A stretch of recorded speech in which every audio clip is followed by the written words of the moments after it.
안녕하십니까. 정의당 장상아 시의원입니다. 저는 오늘 고양시 보조금 사업에 대해 이야기하겠습니다. 제가 제기하고자 하는 문제는 특정 부서에 국한된 내용이 아닐 뿐더러 놓치고 갈 우려가 큰 부분이 있는지라 이 자리를 빌려 말씀을 드리고자 합니다. 고양시는 2020년 기준 국도비를 포함하여 총 3,129억 원의 지방보조금 사업을 진행하고 있습니다. 이 중에서 12% 의 시 자체 보조금 사업만도 729억 원에 달합니다. 공모를 통해 진행되는 사업은 2019년 기준 269개 정도입니다. 그러면 이렇게 많은 예산이 투여되고 많은 이들이 참여하는 보조금 사업이 제대로 심의되고 올바르게 정산 점검되고 있는지에 대한 고민이 필요할 것으로 보입니다. 더구나 보조금 사업이라고 하는 것은 단순히 예산을 단체에 지원해주는 의미를 넘어서 그 사업에 대해 고양시의 이름을 걸고 개런티하는 측면이 존재하기 때문에 신중한 걸음망이 필요하며 사업 진행에 있어서도 공공성과 상식적 수준에서의 합리성이 담보되어야 할 것으로 보입니다. 그러면 학교와 지역사회를 사랑하는 모임이라는 단체의 보조금 사업을 한번 살펴보도록 하겠습니다. 이 단체의 최근 3년간의 사업 계획서와 정산서를 살펴보았습니다.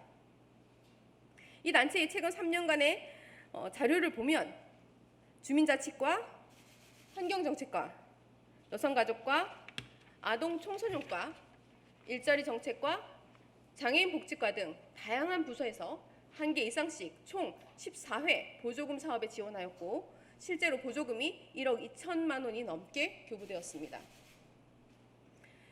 이 사업들은 대개 인건비가 상당 부분을 차지하는 강연 사업들이었습니다. 행복한 자녀를 위한 부모교육 및 자녀교육 주민자치과, 미세먼지 없는 마을 만들기 사업 환경보호과, 저출산 고령화 극복을 위한 행복한 가정 만들기 사업 여성가족과, 강사 양성 및 일자리 파견 사업 일자리 정책과, 직무여가 활동 역량 강화 프로그램 나는 볼링 선수다 장애인 복지과, 지구온난화와 기후변화에 따른 환경 문제의 유형과 실태에 따른 대응 전략 교육, 환경정책과, 친환경 새싹 키우 및 체험활동, 환경정책과 등과 같습니다. 하나의 통일성이 있는 분야도 아니고 교육, 미세먼지, 환경, 일자리, 성평등, 장애인권, 볼링에 이르기까지 각기 다른 분야로서 부서도 6개 부서를 넘나듭니다. 하지만 이를 교육해주는 강사는 모두 살펴보니 보시는 바와 같이 대략 3명을 중심으로 거의 동일합니다. 오땡희씨, 변땡숙, 이땡현 이렇게 이 3분을 제외한 나머지 분들은 1, 2회 정도의 일회성 강사들입니다. 이러한 상황을 어떻게 봐야 할까요? 물론 이들 3사람이 다방면에서 매우 뛰어나 적정한 자격을 가진 이들일 수도 있습니다. 이 강사들의 프로필을 보면 조선대학교 사범대학 미술교육학과 졸업 및 전 미술교사, 한국방송통신대학교 국어국문학과 졸업, 한중대학교 경영행정대학원 상담심리학 석사 및 전 상담사, 국제사이버대학교 부동산학과 재학 등 이 분야와 관련이 있는 공부를 해오신 분도 경력을 쌓아온 분도 아닙니다. 학벌이 좋고 나쁨을 이야기하고자 함이 아닙니다. 다만 교육의 질을 고민할 때 강사진이 전문성을 담보하고 있는가 하는 그런 곳에서 의문을 가진다는 말씀을 드리는 것입니다. 이처럼 전문성이 부족한 사람이 이 단체에서 단기적으로 교육을 받고 자격증을 발급받아 유치원생, 초등학생, 군인 등 여러 고양 시민을 대상으로 고양시 보조금 사업이라는 타이틀을 내걸고 교육을 하고 있는 것입니다. 특정 분야의 전문성을 가지고 깊이 있는 연구가 이루어지지 않다 보니 교육 내용에 있어 우려스러운 부분도 존재합니다. 제가 받아본 정산 서류들 중 유일하게 교환이 함께 제출된 성평등 기금 사업을 보겠습니다. 사업의 제목은 저출산 고령화 극복을 위한 행복한 가정 만들기 인구 교육입니다. 여성계에서는 저출생의 문제를 여성의 책임으로 전가하는 저출산이라는 용어를 안 쓰기 시작한 지 오래되었습니다. 그럼에도 이 교환을 보면 저출생의 원인을 여성의 경제활동 증가, 인생을 즐기려는 여성들로 인한 여성의 문제로 치환하려 하거나 정상가족 이데올로기를 강화하는 내용의 교육을 하고 있는 것으로 보입니다. 잘못된 내용이 교육되고 있다는 것은 매우 우려스러운 일입니다. 또 다른 문제, 보조금의 남용입니다. 다시 한번 말씀드리지만 저는 고향 시민의 보편적인 상식과 기준을 중심에 두고 납득하기 어려운 지점에 대해 말씀드리고 있습니다. 보시는 바와 같이 마을 교육 공동체 조성 및 활성화 현장 견학 벤치마킹을 위해서 인천 용유도 해변을 다녀옵니다. 인지행동 심리 상담사, 부모교육 상담사, 감정 코칭 지도사, 강사 양성 및 일자리 파견 사업을 위한 현장 견학 벤치마킹을 위해 인천 강화도 유적지와 해안가를 갑니다. 제가 아는 그 현장 견학과 벤치마킹이 맞는지 의심스럽습니다. 이 용어가 적절하게 사용되고 있는 것인지 의문이 듭니다. 현장 견학 벤치마킹을 위해 이들 장소가 적절한 장소인지, 이러한 프로그램이 필요한 것인지 이해하기 어렵습니다. 또 다른 문제점을 짚어보겠습니다. 이 단체가 하는 사업 중 상당수는 강의만이 아니라 민간 자격증 발급을 목표로 하는 교육입니다. 이 민간 자격증 시장은 비대해질 대로 비대해져서 여러 문제점들이 언론을 통해 제기된 바가 있습니다. 일단 이 자리에선 시간 관계상 이 민간 자격증 문제에 대해선 논의로 하겠습니다. 고양시 보조금 사업으로 진행한 민간 자격증 발행은 감정 코칭 지도사, 부모교육 상담사, 인지행동 심리 상담사, 환경관리 지도사, 가족심리 상담사로 총 5가지의 민간 자격증입니다. 역시 마찬가지로 이 모든 자격증 교육의 90% 이상을 아까 언급했던 3명의 강사가 진행합니다. 그리고 이들 민간 자격증을 발급해주는 기관은 다름 아닌 학교와 지역사회를 사랑하는 모임에서 자체적으로 만든 학사모 평생교육원입니다.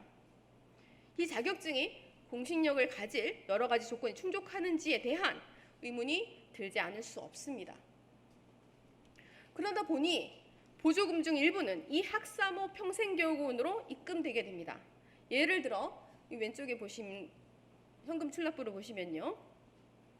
환경교육 지도사 양성으로 미세먼지 저감 및 실내 공기질과 미세먼지 관리 해결을 위한 토탈 솔루션이라는 사업은 보조금 860만 원에 자부담 55만 7천 원으로 12 보조율이 94%에 달합니다.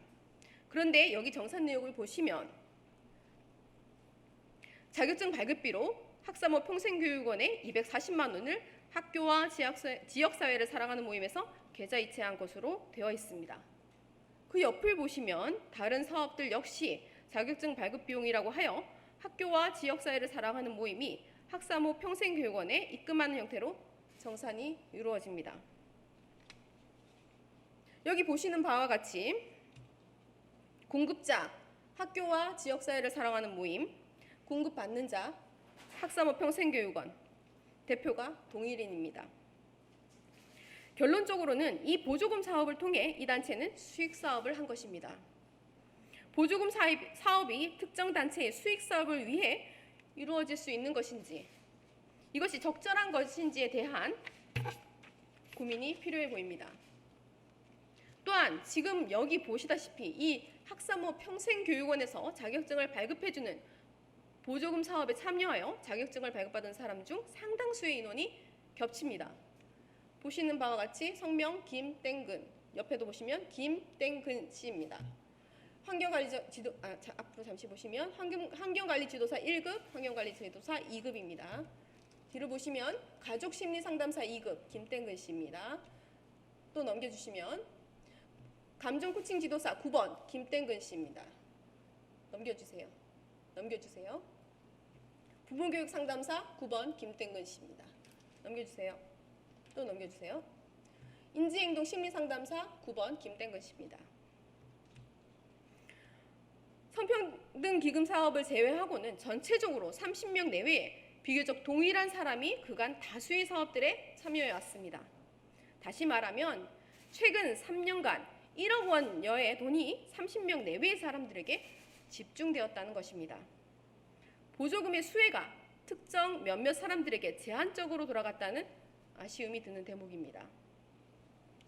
또한 일자리 정책과의 2018년 보조금 사업인 인지행동 심리상담사, 부모교육 상담사, 감정코칭 지도사, 강사 양성 및 일자리 파견 사업 정산서를 보면 취업 실적을 보고하는데 취업 사업장을 학사모 평생교육원으로 하고 82명이 취업한 것으로 취업 실적을 보고하였습니다. 물론 앞서 말씀드렸다시피 이 중에는 상당 부분 겹치는 인물이 존재하며 이 취업 실적은 허수에 가깝다고 보여집니다만 그 문제뿐 아니라 자격증 취득을 취업 실적으로 카운팅하는 것이 적절한가에 대해 의문이 듭니다. 보조금의 문제는 어제 오늘의 문제가 아니며 또한 고양시만의 문제도 아닙니다. 다양한 보조금이 지급되고 있고 그 속에서 다양한 문제들이 발생되기도 합니다. 그러하기에 이를 개선하기 위한 노력들이 여러 지자체에서 이루어지고 있습니다. 광명시의 경우 지방보조금 사업의 재평가와 전면 개선을 위해 지방보조금 사업 평가 및 개선 방안 연구 영역 등을 실시한다고 합니다. 이와 같이 보조금 사업 전반에 걸쳐 크로스 체킹이 가능한 구조 마련과 사업 평가 방법 개선, 보조금 심의 기준 마련 등 다양한 모색이 이루어질 필요가 있다고 보여집니다. 시장님께 질문드리겠습니다. 첫 번째, 고양시 보조금 사업 심의에 있어 심의 기준이 없습니다. 이에 대해 심의 기준 마련이 필요하다고 보는데 시장님의 생각은 어떠십니까? 둘째, 고양시 보조금 사업 전반에 대한 점검이 필요하다고 보여집니다. 지방보조금 사업 일제 감사, 지방보조금 사업 시민 참여 평가, 지방보조금 사업 개선 방안 연구 용역 등 적극적 개선의 노력이 필요할 것으로 보입니다. 또한 개별 보조금 사업만을 보았을 경우 보이지 않는 문제들도 다양하게 존재하는 것으로 보이기에 교차 점검이 가능한 구조의 마련도 필요할 것으로 보입니다. 이에 대한 시장님의 계획을 듣고 싶습니다. 셋째, 점검을 통해 문제가 있는 것으로 판단되는 보조금 사업에 대해 어떻게 처리하실 것인지 듣고 싶습니다. 이번 시정 질문을 준비하면서 참으로 오랜 시간 망설였습니다. 혹여나 이로 인해 보조금 사업 전반이 위축되진 않을지, 부서의 혼란을 가중시키는 것은 아닐지, 의도치 않은 오해를 낳는 것은 아닐지 고민이 많았습니다. 그럼에도 불구하고 시정 질문을 하게 된 것은 의원으로서의 사명에 관한 것이었습니다. 공공성을 저해할 우려가 있거나 상식적이지 않은 부분에 대해 시민의 보편적 시각으로 문제 제기해야 할 사명이 우리에게 있다고 생각하기에 시정 질문을 하게 되었습니다. 시민들의 피 같은 돈으로 시를 꾸려나가고 있습니다. 필요한 부분에는 적극적으로 지원하고 불필요한 부분은 과감하게 줄여 시민들의 피 같은 돈이 적절하게 쓰일 수 있도록 해야 할 것입니다. 이번을 계기로 한 발짝 더 나아갈 수 있는 고양시가 되었으면 합니다. 경청해 주셔서 감사합니다.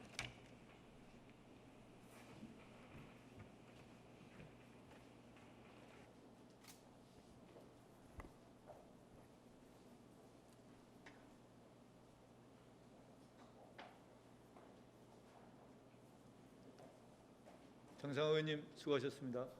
시장님 나오셔서 답변해 주시기 바랍니다.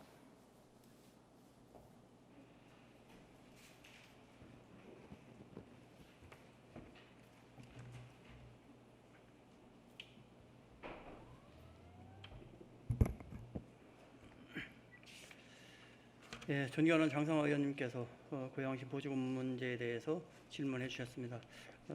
소중한 질문에 대해서 감사하다는 말씀을 드립니다. 보조금 사업에 대해서 완벽한 정산이라는 것은 사실상 상당히 어렵다는 말씀을 우선 드립니다.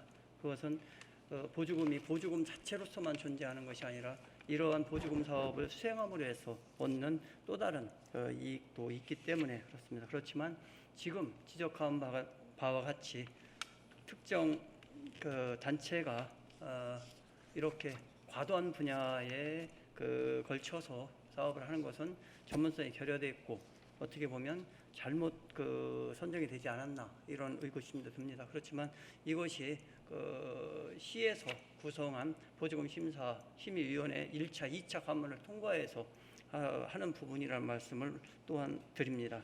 그렇지만 지난 5년간의 보조금 사업 관련해서 일제히 한번 점검을 하겠습니다. 점검을 하고 거기에서 문제가 발생된다면 그 문제에 대해서 특히 과다 지출한 부분들이 있다면 환수까지도 저희가 검토를 하겠다는 말씀을 드립니다. 시작이 되고 나서 보조금 사업에 대해서 나름대로 여러 가지 생각들을 해봤습니다. 그래서 비밀리에 모니터링을 좀 해서 실제적인 보조금 사업의 필요성을 공감할 수 있게끔 검증하는 절차가 필요하다. 예를 들어서 어떤 행사비를 지원했는데 사람이 너무 없다든지 그렇지 않고 그 교육 내용이 잘못됐다든지 이런 부분들에 대해서는 많이 걸러줘야 된다고 생각을 합니다. 대부분의 보조금 사업들이 실제 현장에서 이루어지고 있는 일들은 소기 목적을 충분하게 달성하는데 좀 부족함이 없지 않나 이렇게 자체적으로 판단합니다. 그렇기 때문에 이번 의원님께서 질문해 주신 것을 기점으로 해서 저희가 충분하게 필요한 부분들에 대해서 조사를 하겠다는 말씀을 드립니다. 보조금 사업 적절성 등에 대해서는 지방보조금심의위원회에서 심의를 하고 있지만 또 여기에 보면 의원님들께서 추천해 주신 분도 계시지만 심의위원회 상당 부분이 전직 공직자분들이 많이 참여하고 있다. 그래서 공직자에 대한 부분을 집행부 몫은 제한을 하도록 하겠습니다. 의회에서 추천해 주시는 분들에 대한 몫도 어떻게 보면 전직 공무원보다는 전문성을 가진 분들, 객관적으로 볼 수 있는 분들을 해주시면 어떨까라는 생각을 좀 가져봅니다. 추진 과정에서 이렇게 한 분이 서너 개를 강의하는 것이 맞냐 틀리냐 이 부분은 사실상 저희가 논의하기에는 적절하지 않은 것 같습니다. 그것은 감사를 통해서 그분이 강의 내용과 질을 판단해야지 몇 가지를 했다고 해서 이렇게 할 수는 없지 않겠느냐 이런 생각이 듭니다. 보조금 집행에 문제가 없었는지 감사를 통해서 다시 한번 점검하도록 하겠습니다. 또한 의원님께서 말씀하신 선정 기준 마련은 현재 사업 부서별로 운영되고 있는 자체 기준을 보완하고 시정연구원과 함께 어떤 것이 기준이어야 되는지 객관화하는 거에 조금 비중을 많이 두도록 이렇게 해서 보조금 사업이 소기 목적을 달성할 수 있도록 하겠다는 말씀을 드립니다. 사업부서의 자체 성과 평가를 보완하고 공정성과 객관성을 높이기 위한 방안으로 2019년도에 추진한 민간 행사 보조 사업에 대해 외부 기관을 통한 2차 평가를 실시하고 있으며 그 결과를 2021년도 보조금 예산 편성에 반영할 계획입니다. 아울러 주민 참여 예산 등과 연계한 모니터링 등 부적정한 지방보조금 수급을 근절하고 우리 시 재정 운영의 효율성과 건전성을 제고해 나가겠습니다. 이상으로 장상호 의원님 질문에 대한 답변을 마치고 그 외의 내용은 감사관이 답변드리도록 하겠습니다.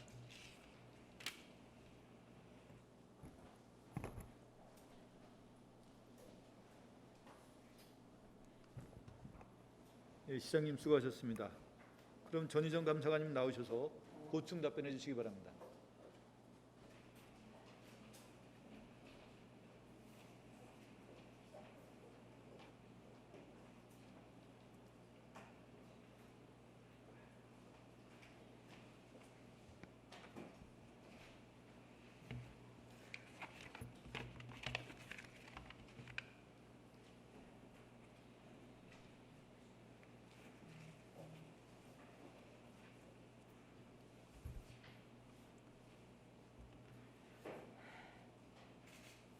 감사관 전희정입니다.